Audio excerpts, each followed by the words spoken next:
because it's truly money being created out of thin air.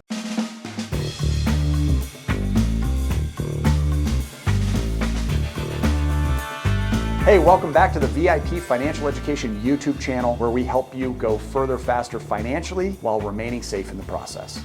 We're going to dive back into a subject that has been repeatedly requested from you guys. We've showcased a large number of episodes on this channel regarding this topic. Maybe it's your first time here and it's the first time you're hearing about the infinite banking concept. I was first made aware of this back in the 2000s when I found out about the author of Becoming Your Own Banker, which was R. Nelson Nash. The guest that's sitting here next to me has come in all the way from Pennsylvania, so I do very much appreciate you taking the time to fly in, MC. This is MC Laubscher, guys. If you guys are unfamiliar with MC, this is a powerhouse in the financial world as well. I was humbled by his invitation to come on his podcast last year called the Cashflow Ninja. He's published over 500 episodes with some of the biggest names in the industry. MC is also an expert regarding the infinite banking concept. Absolutely. So I'm originally from South Africa. So I came here in 2001. Sense of humor, sense of adventure, a backpack and a suitcase. I traveled a little bit, played a little bit of rugby, and was in seek of good experiences, which I definitely found plenty of it in the United States. I actually played in rugby league here for a while, and while I was traveling and doing that, I started reading a lot. And my mom actually put the purple book, Rich Dad Poor Dad, in my hand by Robert Kiyosaki, which was a complete game changer for me. Changed the context in which I saw money and how things really worked. And then after that book, I dove into The Creature from Jekyll Island by Mr. G. Edward Griffin, which showed you how money really works, central banking works, banking works. So it's kind of scary, right? It was a scary book at the time, but brought to me the insight of all the inner workings of banks. And then as I did my research, came across a book called Becoming Your Own Banker, which I found fascinating, just the title of it, written by Mr. R. Nelson Nash. And between the three books, it really gave me a concept of basically expanding my context of how money works. There's a game of money.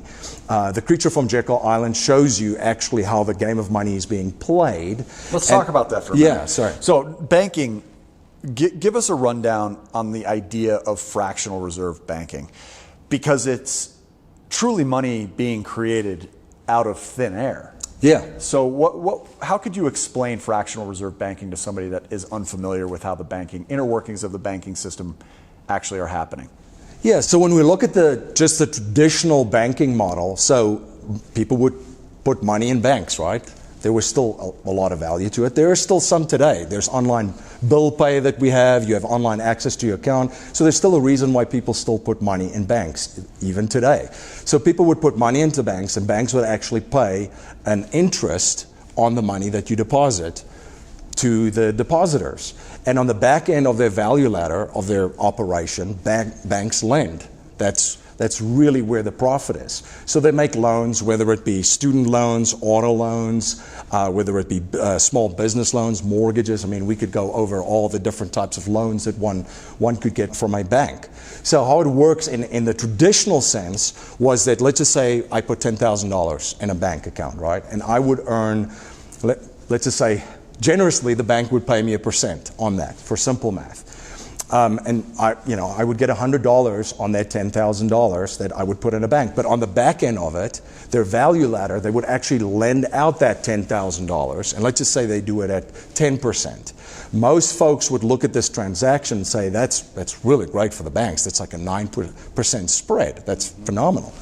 But let's just say using the $10,000 that I put into the bank, I was paid $100, 1% interest, and on the back end they lend it out at 10%, which they collected $1,000 on. So their profit actually on that is $900. If you think about it, because the only money that the bank had in that transaction was the $100. Remember, the money came from the depositors, and then they leveraged that and borrowed that out on the back end. So they didn't have any money really in the deal. So 900% is actually the profit just in that simple traditional banking model. Now with fractional reserve banking, without going into really deep how money is created, most banks are required to keep a 10% reserve of money that they have on deposits, right? So 10% of the money that they actually have, they get to keep. The rest they can lend out. So if you think about the 10x moment that you have on that, where money is now created because they're only allowed to keep 10% of the money that they have on reserves, the rest could be borrowed out. So now in most cases, that could be 10x to 9,000%. Exactly. The profit on that, which is quite... Because they're lending, which is going astounding. into another bank, which is only required to keep 10%, which they then lend out the 90%, which is then going into another bank, and it just continues forward till where, yeah, you're seeing a 9,000 potential of creation of money over the original deposit of 10K or 1,000 or 100. Any dollar you put in there, this fractional reserve banking is possible. That's right, and that's where the most of the money is actually created in fractional reserve banking at the commercial banking level. You know, we've all heard the concept of the Fed is printing money out of thin air or creating money out of thin air. The majority of the money goes into the system and is exponentially increased through fractional reserve banking. I'll share another example with you, and this is from my mentor, late mentor, Mr. Nelson Nash. He would talk about the one pool of money. And he starts with, MC, think about the pool of one big pool of water, right? Because if you think about it, the planet is one big pool of water. Oceans are all connected, the rivers are connected to the oceans, and there's underground water. So these are all connected. I'm almost like George Costanza. It's all pipes! What's the difference? Right? But it's all connected. So there's condensation, clouds forms, the clouds get heavy, they break, and the rain returns to the earth, right? It goes back to the oceans, which is connected to the rivers, to the underground water. Commercial banks has done this with money. Because think about it.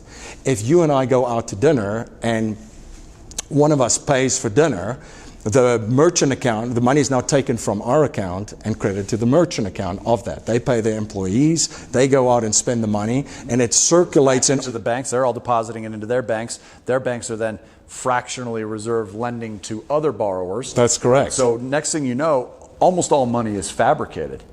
And you know the people that have the hardest time seeing the water around them? The fish. That's right. Which very powerful is us as consumers most of the time. Right. So that's very fascinating. I think it's important for you guys to know that there are ways of breaking free from that. And I think that's why this idea of funneling all lending needs, all borrowing needs through a family-owned tool like an insurance policy has always grabbed my attention. There's the legacy aspect of it as well. I'm looking forward to diving more into the specifics of this because obviously the logistics are going to reveal the both pros and cons of this. I don't think it's for everybody. And obviously there is an underwriting process that still takes place for this, which means that not everybody's even qualified, even if they were a really high level of interest, right? Yeah. So there are things that are working against some of the listeners here.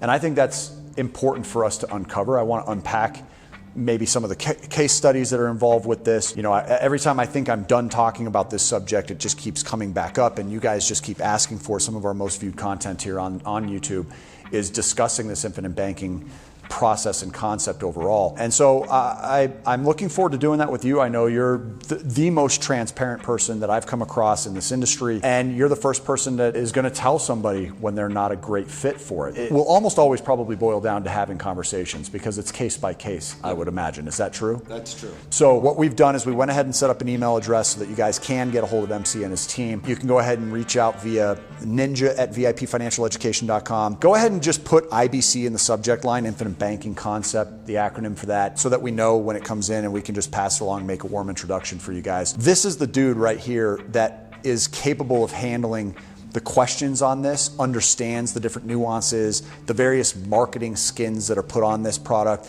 This has had me concerned since getting excited about it, that it is in many ways just kind of candy wrapper on a pig. I mean, I've seen people abuse it.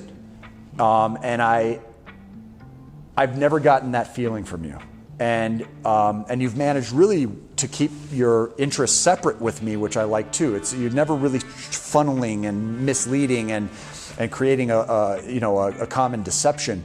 that happens within this industry as well. And we've hunted for that type of honesty here for a very long time. And it's not that the other folks that have been on this channel have ever showcased any level of dishonesty. It's just I like as many brains on this topic as I can get.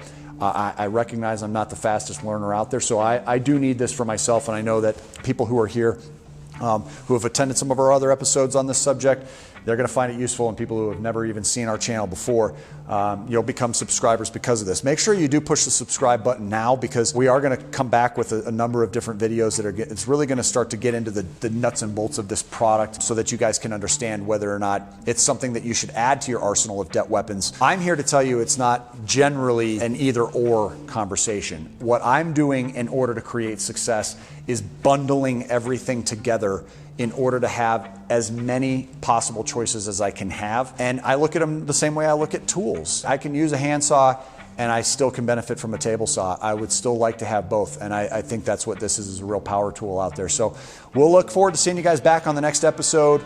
Until then, drop a like on this video if you want us to keep making content that showcases different debt weapons. It certainly helps us out a lot, helps the YouTube algorithm recognize that this is value.